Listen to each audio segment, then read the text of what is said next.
Welcome to learn Kannada channel. आज मैं आपको क्लास 9 तिली कन्नड़ा अवरे राजा रत्नम अवरे राजा रत्नम वो ही है राजा रत्नम केपी पूर्णचंद्र तेजस्वी जिन्होंने लिखा है केपी पूर्णचंद्र तेजस्वी जी ने ಕೆಲವು ವ್ಯಕ್ತಿಗಳ ಪರಿಚಯ ನಮಗೆ ನೇರವಾಗಿರುತ್ತದೆ ಪರೋಕ್ಷವಾಗಿರುತ್ತದೆ कुछ लोगों का फेमस लोगों का परिचय इन द सेंस पहचान हम लोगों को कभी-कभी स्ट्रेट अवे रहता है, कभी-कभी हम किसी से सुने रहते हैं, कहीं देखे रहते हैं, ऐसा परिचय रहता है। कभी-कभी हम बिना देखे भी रहते हैं. ಒಂದು ವೇಳೆ ಆ ವ್ಯಕ್ತಿ ಅನಿರೀಕ್ಷಿತವಾಗಿ ನಮ್ಮ ಮನೆಗೆ ಬಂದರೆ ನಾವು ಅವರನ್ನು ಹೇಗೆ ಕಾಣಬಹುದು? बाय चांस वो व्यक्ति जो है, वो एक फेमस पर्सन अपना घर में जब आ जाएगा, तो हमारा रिएक्शन क्या रहेगा? करके ಹೇಗೆ ಉಪಚರಿಸಬಹುದು? कैसा हम उनका यानी खातिरदार करते हैं, कैसा उनको हम रिसीव करते हैं ಹೇಳುವುದು ಕಷ್ಟ. बोलना मुश्किल है. ಸಾಮಾನ್ಯವಾಗಿ ಅಂತಹವರನ್ನು ನಿರ್ಲಕ್ಷಿಸುತ್ತೇವೆ, ಇಲ್ಲವೇ ಅನುಮಾನಿಸಿ ಅವಮಾನಿಸುತ್ತೇವೆ. नॉर्मली क्या करते हैं, यदि हम नहीं पहचानते हैं तो नॉर्मली हम लोग उनको इग्नोर कर देते हैं. आजकल तो सब पूछते हैं, लेकिन पहले के जमाने में ऐसा था, इग्नोर कर देते थे. ನಂತರ ಆ ವ್ಯಕ್ತಿ ಯಾರೆಂದು ತಿಳಿದಾಗ ನಮಗೆ ಹೇಗಾಗಬಹುದು? उसके बाद जब हमको पता चलेगा कि वो व्यक्ति जो है, वो एक बड़ा आदमी है, तो हम लोगों को क्या लगता है? तो यानी आश्चर्य लग जाता है या हम सोचते हैं कि उनको हमने अच्छे से रिसीव नहीं किया करके. ಆಗ ನಮಗಾಗುವ ಮುಜುಗರ, ಆಶ್ಚರ್ಯ, नाचिके, कसीविसी, चटपटिके, पश्चाताप इळतिरದು. यानी कि उस वक़्त पे हमने उनको अच्छे से रिसीव नहीं किया तो हम लोगों को शर्म लगता है, आश्चर्य लगता है. यानी उसके बाद कसीविसी यानी विल बी कसीविसीಯಿಂದ कन्फ्यूजन लगता है. चटपटिके यानी कि हमको क्या करना है पता नहीं चलता है. पश्चाताप हमने इतना बड़ा व्यक्ति आया तो हमने उनको अच्छा से हैंडल नहीं किया करके खुद हम सोचते हैं. ये सारा चीजें अपना मन में आ जाता है. ಇಂತಹ ಘಟನೆಯೊಂದು ಪೂರ್ಣಚಂದ್ರ ತೇಜಸ್ವಿಯವರ ಬಾಲ್ಯದಲ್ಲಿ ನಡೆದಿದ್ದು. यहाँ यानी पूर्ण चंद्र तेजस्वी जी का लाइफ में ऐसा एक सिचुएशन हो गया था. ಅದನ್ನು ಅಲ್ಲಿ ಸ್ವಾರಸ್ಯಕರವಾಗಿ ವಿವರಿಸಿದ್ದಾರೆ. उसी चीज को यहाँ पे ये स्टोरी में बताए गए हैं. ಮೊದಲೆಲ್ಲ ಯಾವತ್ತು ಅಣ್ಣನನ್ನು ನೋಡ ಬರುವವರಿಂದ ನಮಗೆ ತೊಂದರೆಯೇ ಆಗಿರಲಿಲ್ಲ. ಹೆಚ್ಚೆಂದರೆ ಭಿಕ್ಷುಕರ ಕಾಟವಷ್ಟೇ ನಮಗೆ ಗೊತ್ತಿತ್ತಿದ್ದು. पहले का यानी पुराना जमाने में क्या था, तो मोबाइल फोन नहीं था, कुछ नहीं था, ऐसा लोग आते जाते भी बहुत कम थे. तो बीच बीच में कोई भिक्षुक आते थे. और ज्यादा तो कोई आते नहीं थे. ಭಿಕ್ಷುಕರಿಗೆ ಭಿಕ್ಷೆ ಹಾಕುವುದು, ಅವರನ್ನು ಪ್ರೋತ್ಸಾಹಿಸಿದ ಹಾಗೆ ಎಂದು ಒಂದು ದಿನ ಅಣ್ಣ ನನಗೆ ಜೋರು ಮಾಡಿದರು.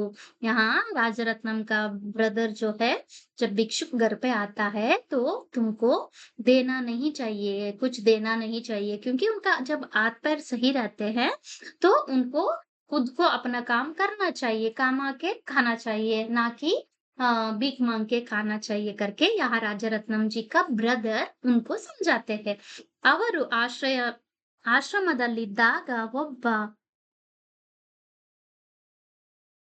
ಹೆಳವನಿಗೆ 3 ಕಾಸು 6 ಕಾಸು भिक्षे हाकुತ್ತಿದ್ದರಂತೆ. जब वो आश्रम में रहते थे तो उन्होंने वो भिक्षुकों को पैसा देता था. ಆಗಲೂ ಆಶ್ರಮದ ಸ್ವಾಮೀಜಿಗಳಾದ ಸಿದ್ದೇಶ್ವರ ನಂದರು ಭಿಕ್ಷಾವೃತ್ತಿಗೆ ಉತ್ತೇಜನ ನೀಡುವುದಕ್ಕೆ ಬದ್ಧ ವಿರೋಧಿಗಳಾಗಿದ್ದರು. लेकिन वहाँ का जो उनका आश्रम का जो मेन थे, वो भी बोलते थे कि भिक्षुकों को जो भीख मांग के आते हैं, जिनका हाथ पैर सही सलामत है, तो उनको आप पैसा नहीं देना चाहिए करके. ಒಮ್ಮೆ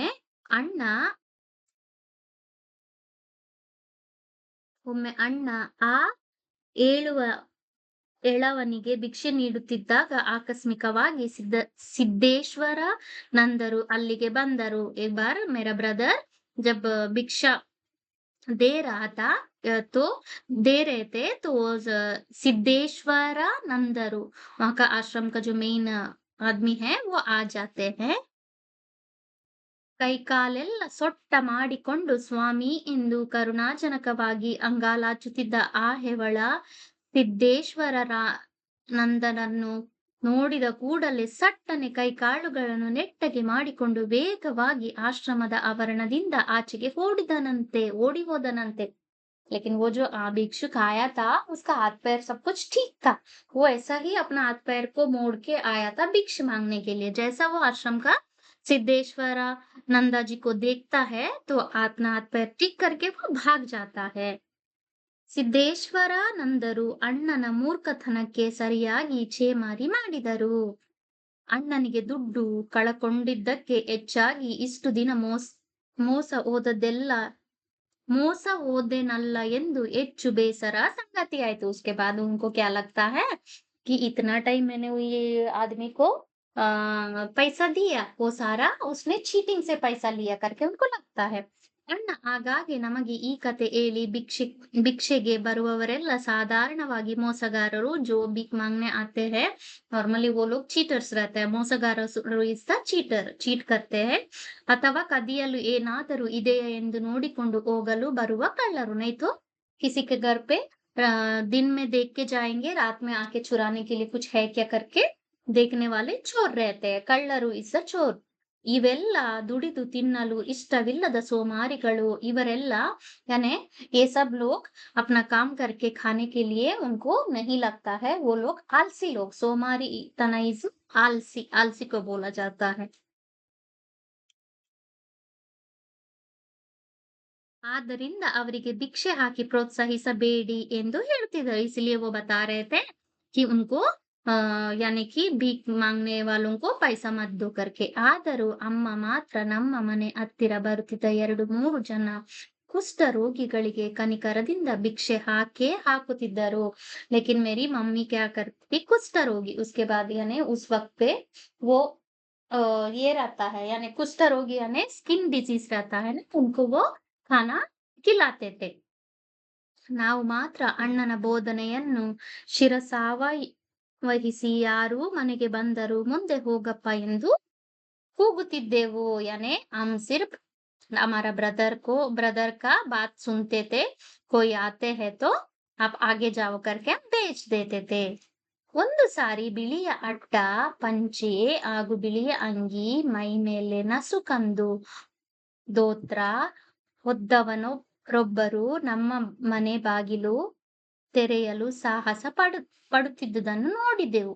एक बार ಒಂದು ಬಿಳಿಯ ಅಡ್ಡ ಪಂಚೆ यानी कि एक पंचे इज द लुंगी पहन के बिलिया अंगी व्हाइट शर्ट, मई मेले नसुकंदु दोत्र यानी एक शॉल डाल के ಒದ್ದವರೊಬ್ಬರು ನಮ್ಮ ಮನೆಯ ಬಾಗಿಲು ತೆರೆಯಲು ಸಾಹಸ ಪಡುತ್ತಿರುವುದನ್ನು ನೋಡಿದೆವು। हमारा घर का दरवाजा यानी गेट खोलने का प्रयास कर रहे थे, कोशिश कर रहे थे। ಅವರ ಬಗಲಲ್ಲೊಂದು ದೊಡ್ಡ ಜೋಳಿಗೆಯಂತ ಚೀಲ ಇತ್ತು। उनका बगल में एक बड़ा सा यानी बैग था उनके हाथ में। ಮನೆಯ ಚಿಕ್ಕ ಗೇಟನ್ನು ಕೊಂಚ ಎತ್ತಿ ಅಗುಲಿ ತೆರೆಯಬೇಕಾಗಿದ್ದರಿಂದ ಹೊರಗಿನಿಂದ ತೆಗೆಯುವುದು ಕಷ್ಟ ಇತ್ತು। उनका गेट ऐसा था कि थोड़ा उठा के निकालना था, तो घर का बाहर से निकालना थोड़ा मुश्किल था। ಅವರನ್ನು ನೋಡಿದ ಚೈತ್ರ ಮುಂದೆ ಹೋಗಪ್ಪ ಎಂದು ಕೂಗಿದ। उनको देख के चैत्र लड़का बोलता है आगे जाओ करके। ಆದರೂ ಆ ವ್ಯಕ್ತಿ ತಮ್ಮ ಗೇಟು ತೆಗೆಯುವ ಪ್ರಯತ್ನ ಮುಂದುವರಿಸಿದ್ದನ್ನು ನೋಡಿ ನಾವೆಲ್ಲರೂ ಸಾಮೂಹಿಕವಾಗಿ ಮುಂದೆ ಹೋಗಪ್ಪ ಎಂದು ಕಿರಿಚಿದೆವು। फिर भी वो आदमी कोशिश कर रहा था गेट खोलने का। हम सब बच्चे मिलके एक साथ बोले कि आगे चलो तुम करके। ಆಮೇಲೂ ಅವರು ನಿಂತೇ ಇದ್ದುದನ್ನು ನೋಡಿ ನಾವು ಅಣ್ಣನಿಗೆ ಚಾಡಿ ಏಳಲು ಒಳಗೆ ಹೊಡೆದೆವು। यानी वो खड़ा ही थे, इसलिए हम ब्रदर को बताने के लिए हम सब अंदर भागे। ಬಂದ ವ್ಯಕ್ತಿ ಏನು ಭಿಕ್ಷುಕರ ರೀತಿ ಕೊಳಕು ಬಟ್ಟೆಯಲ್ಲಿ ಭಿಕ್ಷಾ ಪಾತ್ರೆ ಹಿಡಿದವರಲ್ಲ। लेकिन जो व्यक्ति आए थे वो भिक्षुक जैसा दिख नहीं रहे थे, यानी भिक्षुक जैसा नहीं दिख बेगर जैसा नहीं दिख रहे थे। ಆದರೆ ಅನೇಕ ದಾಸಯ್ಯಗಳು ಮಾರಿ ಭಕ್ತರು ಎಂತೆಂಥವಕ್ಕೋ ಚಂದ ವಸೂಲಿ ಮಾಡಲು ಬರುವವರ ರಿಮಾಗಿಯೇ ಬಟ್ಟೆ ಹಾಕಿಕೊಂಡು ಭಿಕ್ಷಾಟನೆಗೆ ಬರುತ್ತಿದ್ದರಿಂದ ನಾವು ನಮಗೆ ಗುರುತು ಪರಿಚಯ ಇಲ್ಲದೆ ಮನೆಯೊಳಗೆ ಬರುವವರನ್ನೆಲ್ಲ ಮುಂದೆ ಕಳಿಸಬೇಕಾದ ಭಿಕ್ಷದವರೆಂದು ತೀರ್ಮಾನಿಸಿ ಕೂಗುತ್ತಿದ್ದೆವು. लेकिन कई बार क्या होता है, कोई कोई ऐसा पैसा मांग के आते हैं, कोई स्वामी जी लोग आ जाते हैं, ऐसा कई सारे लोग आते थे, इसलिए क्या करते थे, आगे चलो करके उनको बेचने का कोशिश किया. ಅಣ್ಣನ ಬಳಿ ಹೋಗಿ ಅವನೋ ಒಬ್ಬ ಮುಂದೆ अंदर ಹೋಗದೆ ನಿಂತೇ ಇದ್ದಾನೆ. ब्रदर के पास जाके बोलते हैं, कोई एक आदमी आया है, हम बोल रहे हैं कि उसको आगे चलो, लेकिन वो जा नहीं रहा है करके बोलते हैं. ಅಣ್ಣವರ ಬಂದು ನೋಡಿದವರೇ ಅವರ ಗುರಿತು ಹಿಡಿದು ಓಹೋ ಬನ್ನಿ ಬನ್ನಿ ಎಂದೆನ್ನುತ್ತಾ ಅವರೇ ಸರಸರ ಮುಂದುವರಿದು ಗೇಟು ತೆಗೆದು ದಟ್ಟ ಪಂಚೆಯ ಮನುಷ್ಯನನ್ನು ಕರೆದುಕೊಂಡು ಬಂದರು. उसके बाद ब्रदर आते हैं, आते ही तुरंत दिखते हैं कि आजा, उनको रिसीव करने के लिए दौड़ते हैं. ಮುಂದೆ ಹೋಗು ಎಂದು ಹೇಳಿದ ಮನುಷ್ಯನಿಗೆ ಸಿಕ್ಕ ಮರ್ಯಾದೆಯನ್ನು ನೋಡಿ ನಾವು प्रतिभा निंतेवु, यानी हम बोल रहे थे उनको भिक्षुक करके समझ के कि आप आगे जाओ, लेकिन मेरा ब्रदर जिस तरीके से उनको रिसीव किए तो हमको आश्चर्य लगा करके बोलते हैं. ಬಂದಾತ ಏನು ಪುಟ್ಟಪ್ಪ, ಮನೆಗೆ ಬಂದವರನ್ನೆಲ್ಲ ಮುಂದೆ ಕಳಿಸಿ ಬಿಡಿ ಎಂದು ಹೇಳಿದ್ದೀರಾ ಎಂದು ತಮಾಷೆಯಾಗಿ ಹೇಳಿದರು. यानी वो आज जिन्होंने भी आया था उनको जो राजा रत्नम आए थे ना, वो बोलते हैं क्या पुट्टप्पा, यानी उनका नाम बोल के जो भी घर पे आते हैं उनको आगे जाओ करके बता के रखा है क्या बच्चों से करके. ಅದಕ್ಕೆ ಅಣ್ಣ ನಮ್ಮ ಕಡೆ ತಿರುಗಿ ಇವರು ಯಾರು ಗೊತ್ತಾ ಎಂದು ಕೇಳಿದರು. उसके बाद उनका ब्रदर उनकी तरफ घूम के बोलता है, ये कौन है पता है क्या करके. ನಮಗೇನು ಗೊತ್ತು, ನಮಗೆ ಗೊತ್ತಿದ್ದರೆ ನಾವ್ಯಾಕೆ ಮುಂದೆ ಹೋಗು ಎಂದು ಹೇಳುತ್ತಿದ್ದೆವು.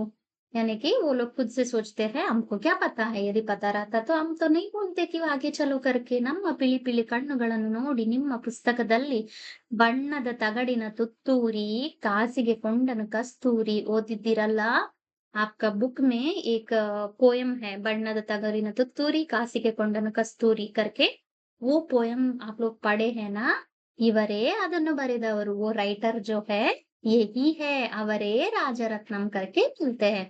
ನಾವು ಆವರೆಗೂ ಕವಿತೆಗಳು ಸಹ ಹುಡುಗರು ಮಕ್ಕಳು ಮರ ಗಿಡ ಇರುವಂತೆ ಪ್ರಪಂಚದಲ್ಲಿರುವ ವಸ್ತು ಎಂದು ತಿಳಿದಿದ್ದವರು. उस वक्त तक वो बच्चों को ये नहीं पता था कविता जो लिखते हैं वो कवि है करके नहीं पता था. ಕವಿತೆಗಳನ್ನು ಕವಿಗಳು ಬರೆಯುತ್ತಾರೆ ಎಂದು ತಿಳಿದದ್ದೇ ಅವತ್ತು.